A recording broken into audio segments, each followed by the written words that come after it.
the evolutionary aspects of diet, because remember, our genes have not changed. Our genes have remained the same. They're programmed to respond to a diet and an environment which is consistent with evolution. Otherwise, they don't function.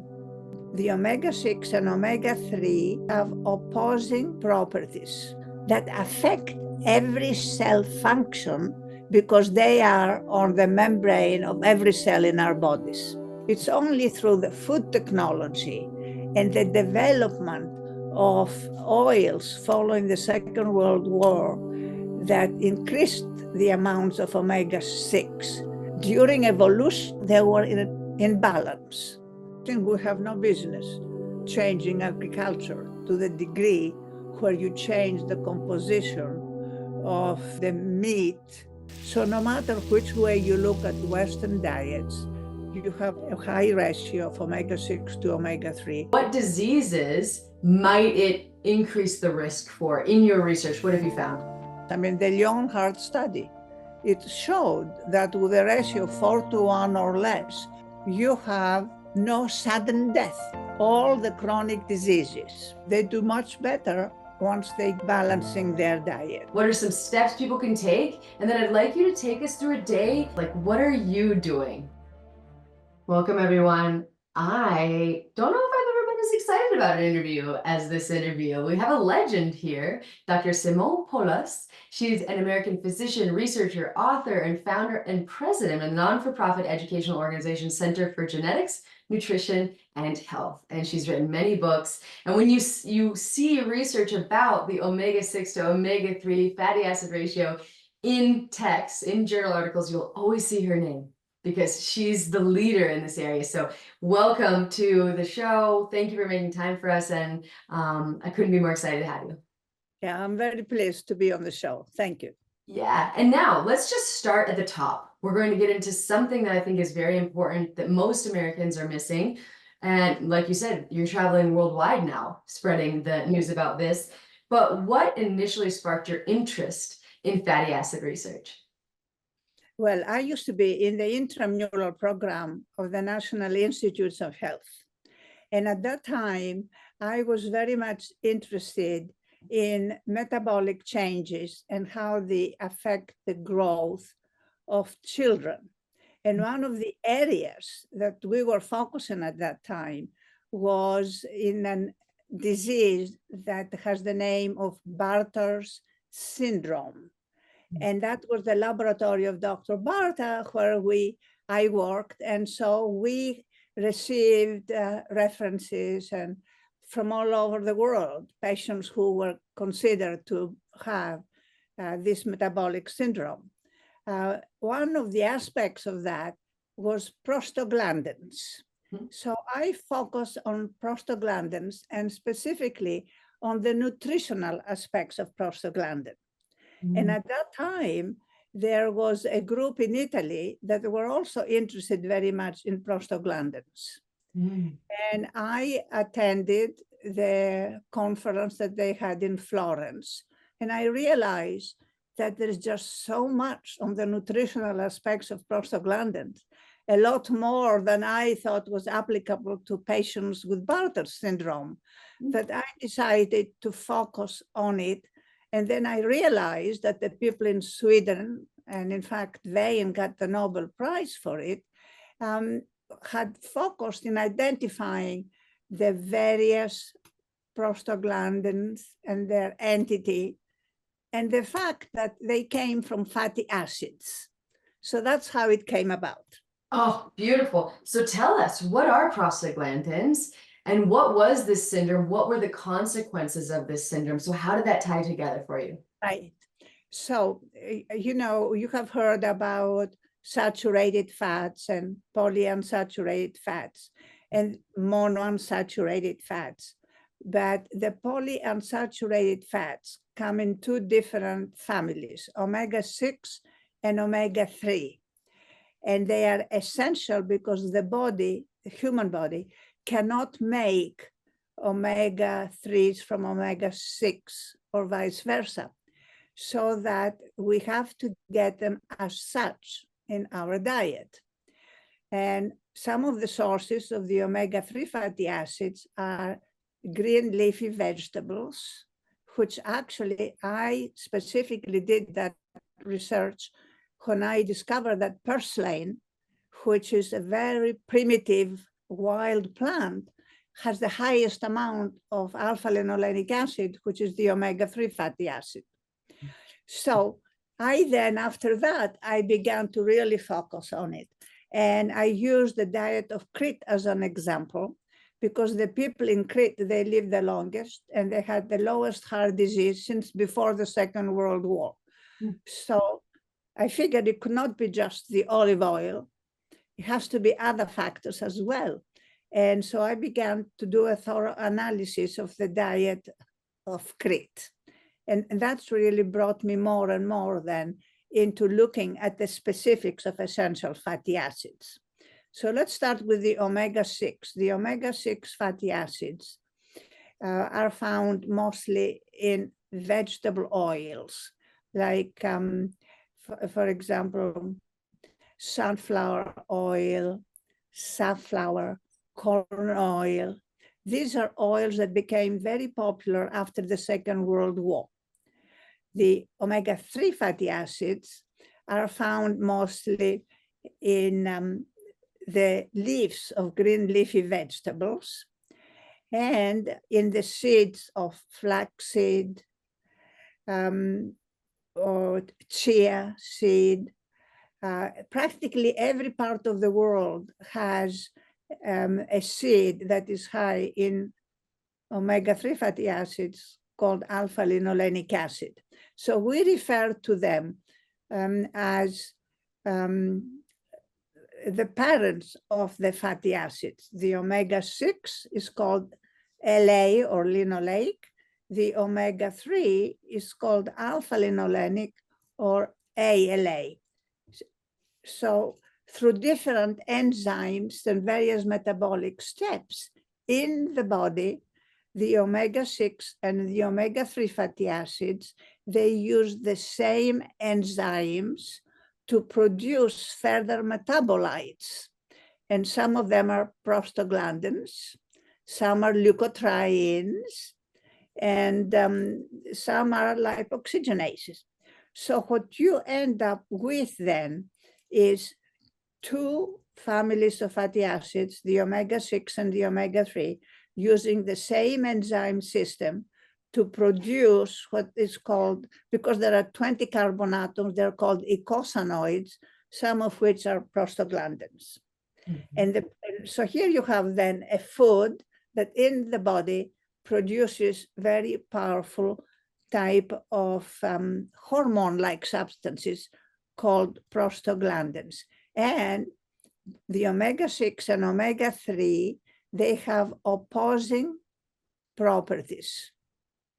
And in essence, they don't really communicate with each other because the prostaglandins and leukotrienes from omega-6 are prothrombotic and pro-inflammatory, where those from alpha-linolenic acid, ALA, are less thrombotic and less inflammatory. And through work that has been done by Dr. Serhan, we now know that some of the omega-3 prostaglandins, they go on and become the type of substances that are very anti-thrombotic and anti-inflammatory. And they're called pro-resolving lipid mediators. They're giving them another name. But in essence, in summary, the omega-6 and omega-3 have opposing properties. The omega-6 are pro-inflammatory, the omega-3s are less inflammatory. During evolution, they were in balance. So you never had the problem of eating a product that produced too much of the omega-6 metabolites and became pro-inflammatory. This came about once we began to change the fatty acids in the diet mostly after the Second World War, because there was a need to have more calories. And so we ended up actually with high amounts of omega-6 fatty acids from corn oil and sunflower oil. Not only the fatty acids and the oils, but also the margarines. Mm. In addition to being prothrombotic, they also trans fatty acids, they form trans fatty acids when you use to fry, let's say, fish with sunflower oil. That's the worst thing you can do, because fish is high in omega-3s and you don't want to introduce omega-6. Yeah. So fried fish is a no-no. So you can actually use olive oil or any monounsaturated oil to fry fish, if you're going to fry fish. Oh, So that in essence then, what happened is during evolution, there was a balance and we had equal amounts of omega-6 and omega-3s. With time and time changes, and particularly after the Second World War, we ended up with very high amounts of omega-6.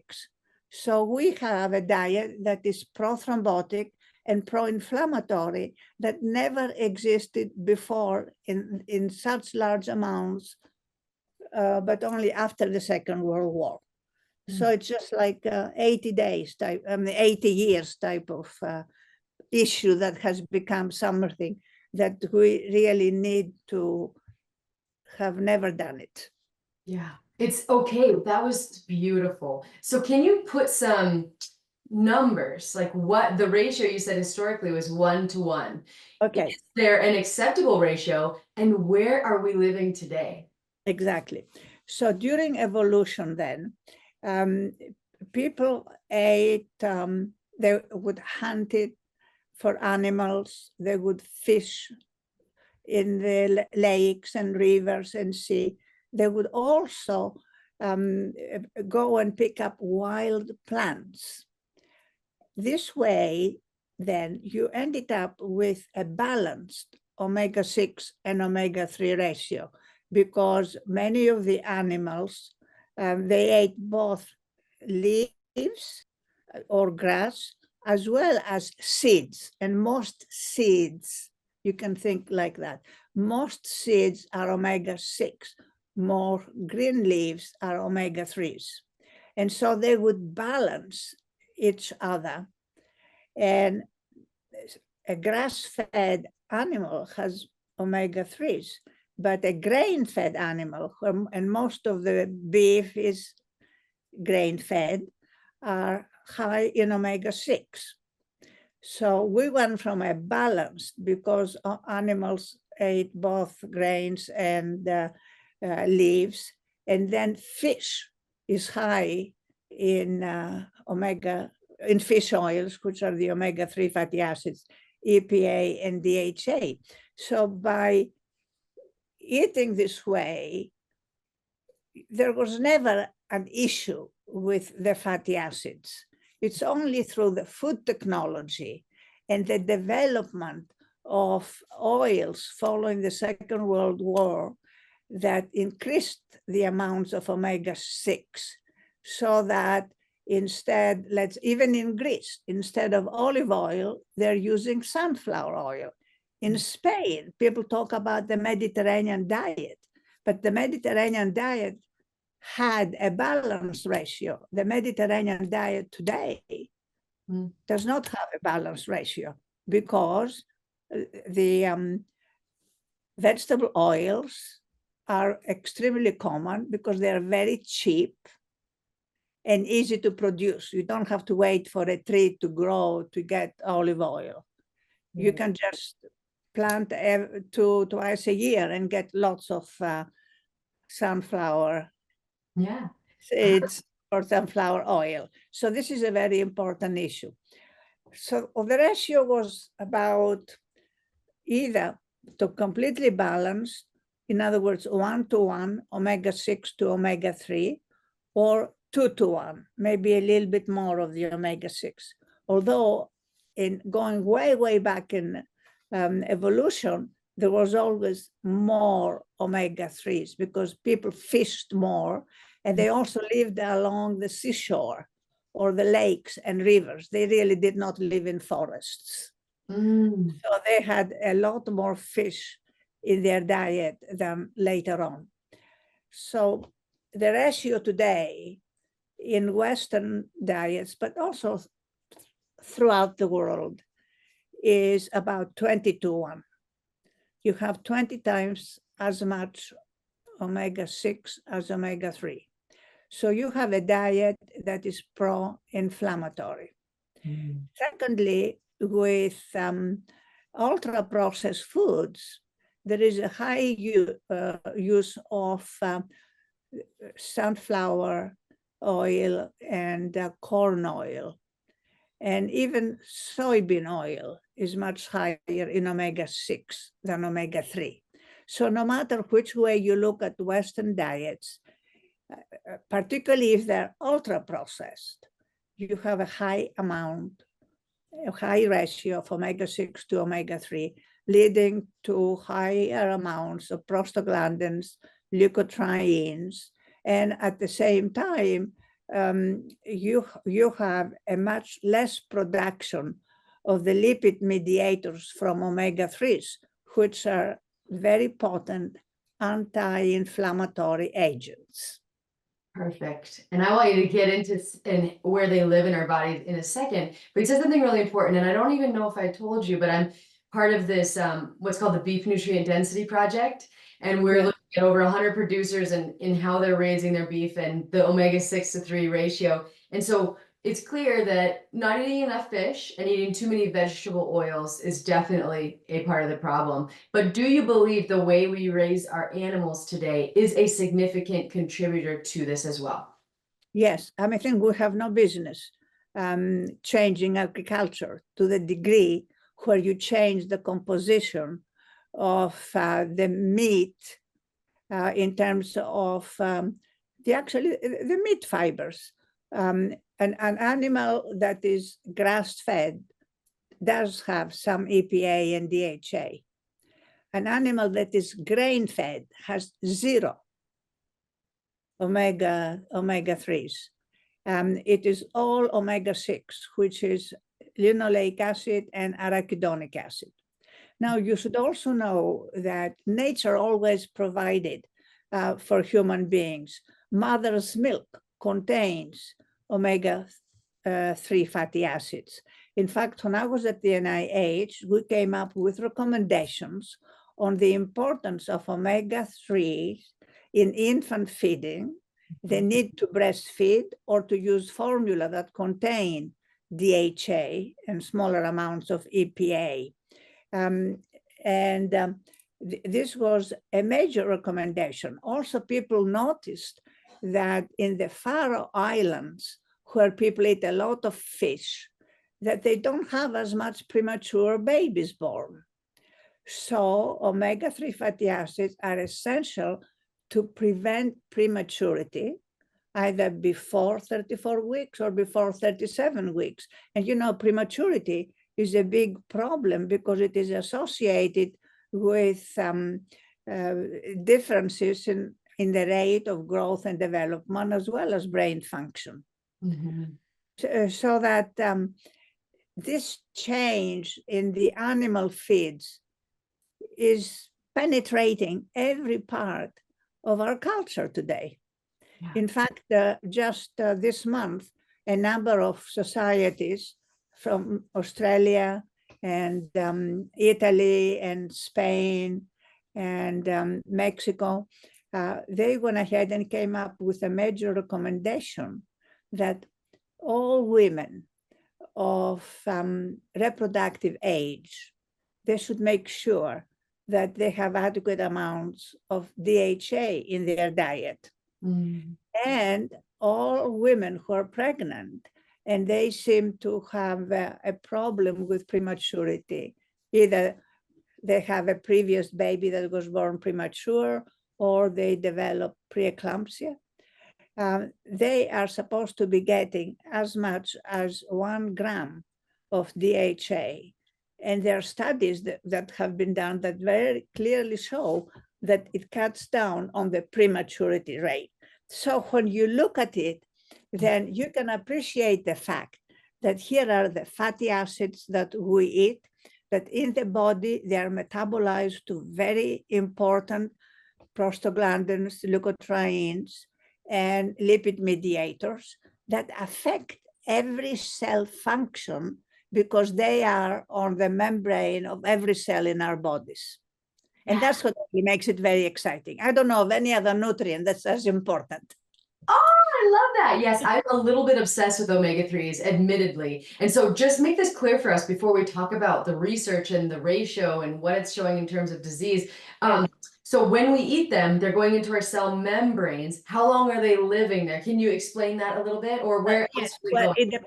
it depends on the life of the cell, because red cells live 120 days, where white cells, they are about 40 days, and platelets are less than that.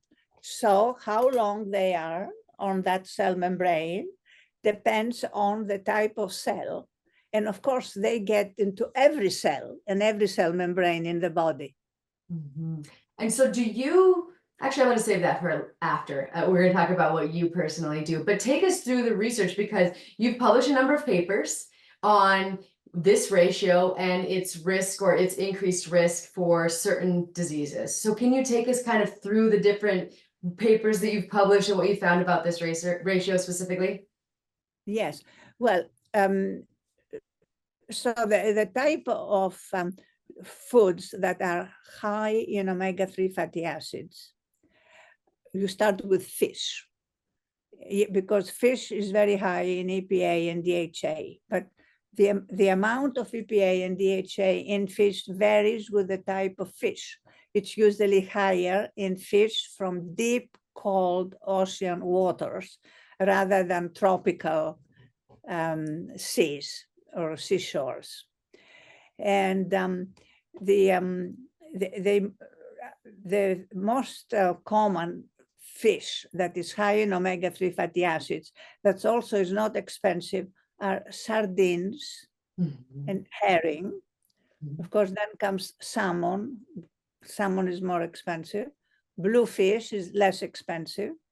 But any kind of fish that you can eat, but do not cook it or fry it in corn oil or sunflower oil. You don't want to more or less have any contact with these oils when it comes to fish. Then all green leafy vegetables, for example, watercress, arugula, Boston lettuce, or any kind of lettuce. And then, of course, all kinds of cabbage. They all contain omega-3 fatty acids of the parent type, alpha-linolenic acid, which in the body metabolizes to longer chain fatty acids. Now, when you come to linoleic acid, all grain-fed animals are high in omega-6. Sunflower oil is 80% omega-6. Safflower, about the same. Corn oil, 60%. Soybean is down less, about 30%, but still they all have ratios that are much higher, because remember, a lot of the ultra-processed foods, they contain a lot of omega-6, and then in most societies right now, they seem to fry everything. Yeah. And so every time you fry, you use these omega-6 oils, and you also develop trans fats. Yeah. There is no reason. Today, we know how to make monounsaturated oils from hazelnuts, for example, which a lot of people produce in large amounts. And then avocado oil is a monounsaturated oil. So you can use monounsaturated oils that are neutral, avoid the high omega-6 oils, and preferentially use the omega-3s. And this way, it's not that difficult. I say that, but I know that Dr. Marsden, when he was studying women that suffer with migraine, he tried to lower the migraine through dietary means and try to avoid in the diet as much of the omega-6. And in order to get a good metabolic product from the omega-3, you should have omega-6 2.5 or less percent. It's very hard to get below 3% in the American diet. Wow. So yeah, I want to talk about how you do that specifically in a second. Yeah, because it really, you have to eat a lot more vegetables than you do, a lot of green leafy vegetables than we do, and a lot more fish. And it doesn't have to be salmon that's expensive. It can be herring or it can be sardines. And eat less meat, less red meat, because most of the red meat is grain-fed. And people are used to the taste and how it feels in the mouth, because a lot of the grass-fed meat is tougher. Yeah. And so people are getting used to grain-fed, and then it becomes difficult to transfer, I would say, your preferences from grain-fed to grass-fed, because it tastes different. And the mouthfeel is different.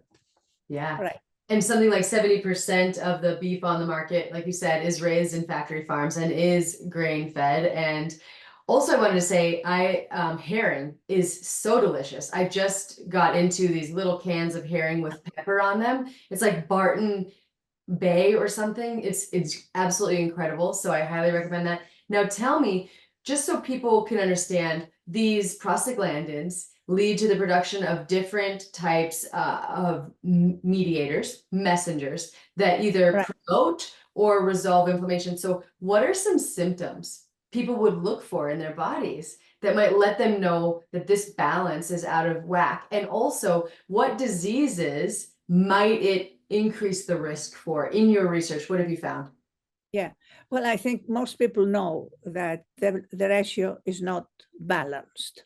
Right. Because all they have to do is look what it contains. And if you have a list of oils and you know they're high in omega-6, you know very well that particular product is going to be high in omega-6. Ultra-processed foods are very high in omega-6. There was a study done at the NIH where they took 20 young men and in a metabolic unit with very, very extensive and precise studies. And for 2 weeks, they put them on an ultra-processed diet. And they said, okay, you choose to eat as much as you want, which was balanced with a diet they went on to the following 2 weeks, which was less processed or non-processed.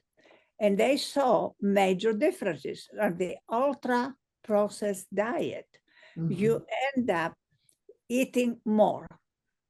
Somehow stimulates the appetite center. So not only they ate more and they ate faster, but in 2 weeks, they gained 2 pounds, a pound a week. And when they switched the diets, the same people under the same conditions, but not ultra-processed foods, they did not gain the weight. So this is a very important study. They had not measured the omega-3. So I went back and recalculated. And I'll tell you, the ultra-processed had a ratio of 11:1, whereas the least processed or unprocessed had a ratio of 5:1. And remember, it's very difficult in this dietary environment to lower it. Now, if you are on a truly Mediterranean diet, you would not use any of these oils. You would use olive oil, and then you would eat a lot more fish than meat, because fasting in the Greek Orthodox Church does not permit eating so much meat before 40 days before Easter, 40 days before Christmas. Throughout the year, there are saints' dates. And so they have a diet that is more fish-oriented and less meat-oriented. Mhm. And it's balanced because the olive oil that they use, it has a tiny amount of omega-6. It's not like the sunflower oil of 80%. Yeah. So that I don't mean to say it's very easy. I think what's important is you need to know the composition of the food supply. I think you need to read the various labels. I think you owe it to yourself to know when you use oils, what kind of oils you use, what oils you don't use. And at the same time, in addition to a very good diet, you should really think in terms of exercise, because exercise, for example, has a beneficial effect, both in terms of making you feel much better. It affects brain metabolism. So things do not become a chore. You should enjoy what you're doing. Yeah, I love that advice. We just got a rebounder here, and boy, are we enjoying the trampoline, and we do it a little bit. Yeah, just whatever puts a smile on your face. Dancing and walking are Yes. the two easiest ways to exercise. Yes, that's beautiful. And so I know in your I want to get onto what you're doing and how you're perfecting your ratio, but would we be thinking about heart disease? Is that just give us weight gain? Obviously, you said probably weight gain. Right. What about cancer? Are there, or mental health too? I'd love to, how do you think this ratio manifests The there? moment you are on a Western diet, you are on a pro-inflammatory diet. Inflammation is at the base of all chronic diseases, including aging. So think in terms of cardiovascular disease, cancer. These are the two most common that people are worried about. And then the aging process. You can delay the aging process by keeping your weight down and become physically active.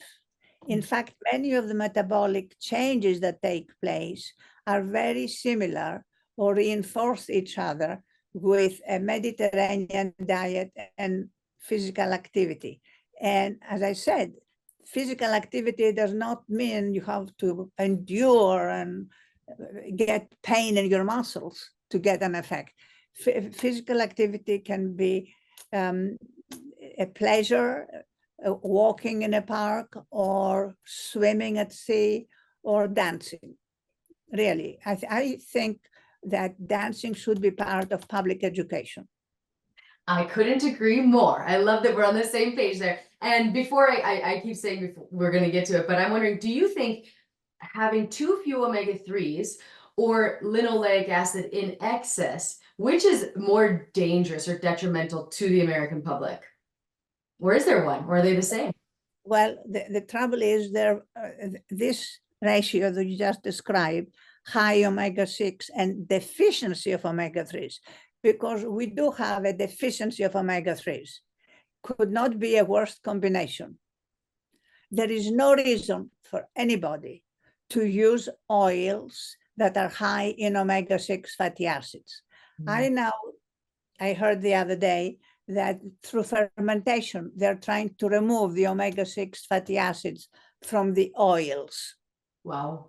Yeah, and this is all at the research level, but I think some people think that this is going to be something very helpful. But then you have to make sure nothing else happens during the fermentation process, because it's very easy by using naturally existing products to balance the ratio. All you have to do is remove what you have added. Yes, exactly. And I know at the NIH, you had meetings in like 1985 where this idea kind of came alive, and in our American dietary guidelines, they don't really emphasize this ratio. And what do you think it's going to take to, and I know the word's getting out there, but to for our government to acknowledge the importance of this ratio? Well, let me tell you, to begin with, more and more people are focusing on the ratio than ever before. Yes. And I can tell you, when my book came out for free, and you can download it, The Healthiest Diet for You, Scientific Aspects, it's amazing the number of people that downloaded the book and how many more people are citing the book. I wanted the book to be free, and try to stimulate people to read, because knowledge is power. So the dietary guidelines, these are people that want power under all circumstances. And I don't think they like to focus on the concept where you need to have a balance, because in order to do that, it's not easy to explain. Therefore, they totally ignore the balance.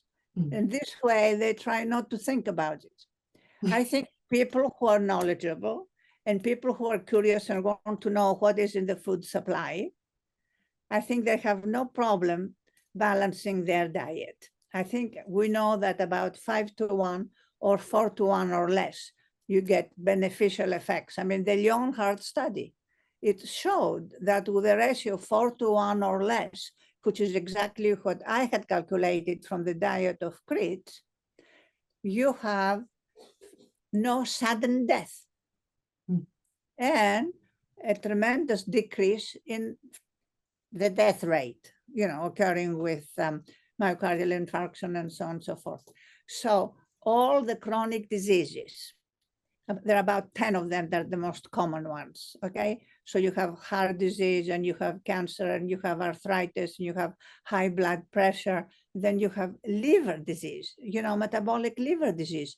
They do much better once they get on higher amounts of DHA. Not only they increase the death rate, but they also, what happens is they increase the rate of the aging process. And so if you want to stay young, and who doesn't, the idea is to have a balanced ratio, fruits and vegetables, fish, little meat, and definitely nuts and beans, legumes in general, which is what this earth produces anyway. Yeah, perfect. You don't need ultra processed food, because ultra processed foods are not made out of foods. Right. Yes, exactly. And you see there's such a push for these vegetable oils as healthy and heart healthy, and actually reducing the risk of heart disease. What do you say when you come up? All you have to do is go to a very first study that was done almost 60 years ago. And they put people on, they lower the saturated fat, and they put people on corn oil and lower cholesterol. But they didn't do the next step. Did that lower heart disease? And there is a lot of back and forth in the editorial section of journals about that 60 years ago. So it's not anything totally new. If you go back and review carefully the literature, you will see there were signs very early where high amounts of omega-6 fatty acids are pro-inflammatory. They increase C-reacting protein, and the C-reacting protein is associated with increased heart rates and also heart disease. So there is plenty of evidence. Yes. So you've got to get to the public to understand and read and take responsibility for what they put into their mouth. Beautifully stated. Now tell us, what are two things? There's new ways to test this ratio, right? Omega Quant. I don't know, do you do any of these tests where you look at the ratio in your cell membranes, or have you heard about them? And then you've heard, what do you think? Yeah, well, let me tell you, the Women's Health Study, which is carried out at the NIH, they specifically have looked at the red cell membrane phospholipids, the amount of omega-6 and omega-3, which is the most accurate way to measure, rather than measure it in the plasma or measure it in the serum or through a dietary history. So red cell membrane phospholipids is the test that accurately measures the amount of essential fatty acid, both omega-6 and omega-3, on the cell membranes phospholipids. And those that had the highest amount of omega-6, they also, 10 years later, had the highest weight. So they followed them. So the increase in obesity, what everybody's talking about, Dr. Vanita Lee and I, in 1980, did the paper, Body Weight, Health and Longevity. And we pointed out what was going on in terms of the food supply and in terms of the oils, so that I'm glad you are doing this interview, because all I can emphasize over and over again, there is plenty of literature, very good papers on the evolutionary aspects of diet, because remember, our genes have not changed. Our genes have remained the same. They're programmed to respond to a diet and an environment which is consistent with evolution. Otherwise, they don't function. Right. Perfect. Okay, Yeah. and the last thing I want you to do before you tell us where we can get your book and stuff, or what you're excited about and what you're researching next, is just tell us if there was, a few quick steps that you think would be the most impactful. We've talked about some already, but I'd like you just to put them in one soundbite. What are some steps people can take? And then I'd like you to take us through a day of the life in your meals. Like, what are you doing? Because clearly you've got this figured out. Yeah. Well, I would say the most important aspect is to avoid ultra-processed foods and make yourself knowledgeable. Make a list. What are ultra-processed foods? There are a lot of lists out there. The ultra-processed foods are not made out of foods. Are they foods? So you ask the question. They're not foods. And unfortunately, they're cheaper. They taste very well, because food technologists have learned very well to imitate flavor and taste. And so this is a very palatable food supply. A very palatable food supply leads to weight gain because it stimulates the appetite center. So there's just no way out of it, except you need to know and you need to avoid ultra-processed foods. That's, I would say, in short, what one should remember all the time. In the book, we discuss foods to eat and foods that you don't eat, and various food components, so that we don't give recipes, because you can use your own recipes as long as you use the healthy foods on the list. And people have no difficulty, following that. There is no problem. Now, you wanted to know what I do? Yes. First of all, I enjoy what I'm doing. Clearly, yes, clearly. Yeah, I mean, to me, it's very important. I don't really consider being a doctor or doing research at NIH or running the nutrition coordinating committee for the whole federal government. I didn't consider it a job. I actually enjoy very much what I was doing and what I am doing. As far as the diet, I really strict the traditional diet of Greece, both in terms of what the fasting days, in terms of church, as well as the use of the traditional foods. In other words, eat a lot of legumes, a lot of salads, a lot of soups, a lot of fruit. I probably eat more fruit than salads. And I was in Greece for Easter in May, and I enjoyed all the fresh fruit. You just picked it off the tree, and it tastes so good, rather than getting from a supermarket. And most of the time, I really don't like them, but I eat them because I know they're good for me. Yeah. Then I always liked dancing, and I always liked walking. And I am not a good skier, mostly because I grew up in the southern part of Greece and we never had any snow. It was mostly swimming and dancing. Perfect. Well, clearly. And what about supplements? Do you think omega-3 supplements are a good idea? Yeah, well, let me tell you, ideally, you could do very well on the traditional diet of Greece. Yeah. It's not, I don't like to call it Mediterranean because it's really a geographic term. And not all Mediterranean countries have the same diet, but it's a term that people use. I would say that overall, having a good diet depends entirely up to the individual. In Western societies, you are not going to be told or even helped because the emphasis is on the economics and ultra-processed foods are cheaper. Yeah. Being on a Mediterranean diet is a little bit more expensive, but you can eat less.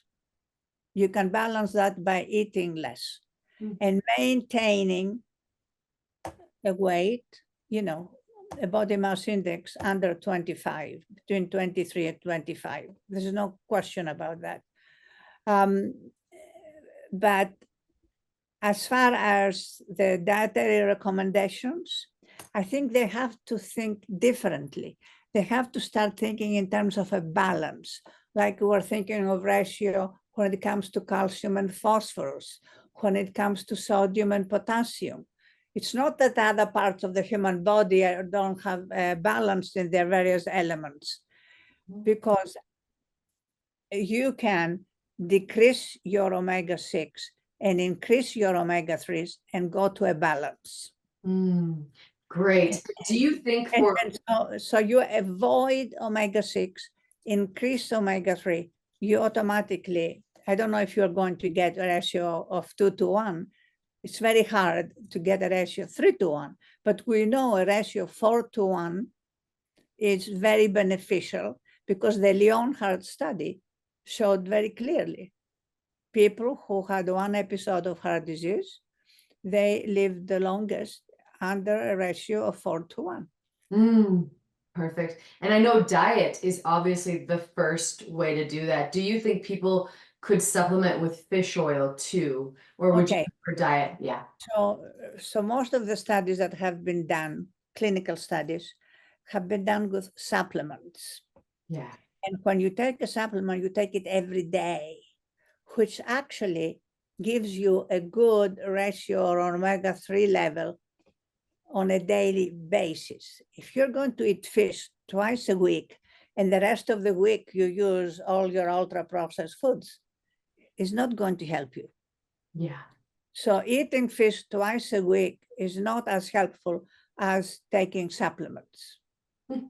I take supplements. You do? Okay. Yeah. What kind do you take and how much? 1985, when we had the major conference at the NIH, all of us who were organizers of the conference, and I chaired the conference, after that, all of us went on omega-3s because we were convinced, number one, the fish here is, I don't know how it is where you are, but to get fresh fish is not as easy. Most of it is actually cultivated. Cultivated fish has less omega-3s than fish in the wild. So to get wild fish, it's not as easy. So under ideal circumstances, you change the oils, you focus on eating more fish than meat, you eat a lot of legumes, but at the same time, you should be checking your omega-6, omega-3s, and you should be checking the ratio and make the appropriate changes either through diet or through supplements. But the best results are supplements because we are having the omega-3 deficiency situation throughout the West. Yeah. And how much do you take a day? How many milligrams or a gram, or what's your dosage like? Well, I take a gram a day. and I should tell you that for women who are pregnant and there is a question of premature birth, they recommend up to 1 gram a day, and up to 1 gram a day has never been shown to have any problems. Otherwise, you wouldn't have a dozen societies recommending it to prevent prematurity. Perfect. And does the balance of EPA and DHA matter, or do you just take equal amounts of both?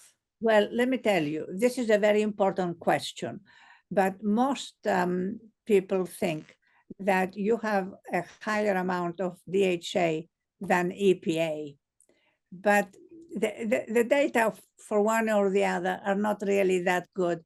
You can have equal amounts because some fish have more EPA, other fish have less EPA. So if you look at the natural way of getting your omega-3s from fish and diet, it varies. As long as you have, you know, about 1 gram a day, like 400 milligrams of one and 600 of the other, or equal amounts. That varies the same way that nature varies and fish varies. Yeah, perfect. I love that approach. Now, last question is, what's next for you? What are you excited about, and where can we find your book and download it and let people connect? Let me tell you, when I wrote the book because I wanted people who are interested to read it, and they don't have to worry about paying for the book or how to get it. And so it's been downloaded free, and the publisher is MDPI. And the name of the book is The Healthiest Diet for You, Scientific Aspects. And my name is Artemis P. Simopoulos. I no longer have to spell, by the way, Artemis, because of the rocket that they have still has not gotten to space. But you know, Apollo is one rocket and the other is Artemis because it's a twin sister of Apollo. So I no longer have to spell my name. Beautiful. Now for people who, you know, because there are people who don't like to download, they like to read books. There is also a hardcover for the book, and right, I think, where it online, where it says how to get it, to download it, it also tells you that the hardcover to get it from MDPI, the publisher. And I'm not sure exactly how much it is right now. I think it's $83 because it's written more like a textbook. It's not a cookbook. Okay. Well, I will be getting that book. I read your first book, the one you wrote in the 90s, and loved it. So I highly, highly, highly recommend everyone go download that. And then, did you think that there's anything we missed, or any new projects you're working on that you want to tell us about? Any last words of wisdom? Well, I really now want to continue to give presentations and try to get to reach as many people as I can, because I know for a fact that human beings are motivated to do what's best for them, provided they have the knowledge. Yeah. And again, knowledge is power and can overcome the economics. Well, thank you so much, Dr. Simopoulos. This is one of my favorite interviews ever, so I really, really appreciate your time. Everyone go check out her book and get to minding this ratio, because it could literally change your life and make you age better, prevent disease. I mean, there's no reason not to. So thank you, Dr. Simopoulos. Well, thank you very much. I appreciate that. Yeah, this was amazing.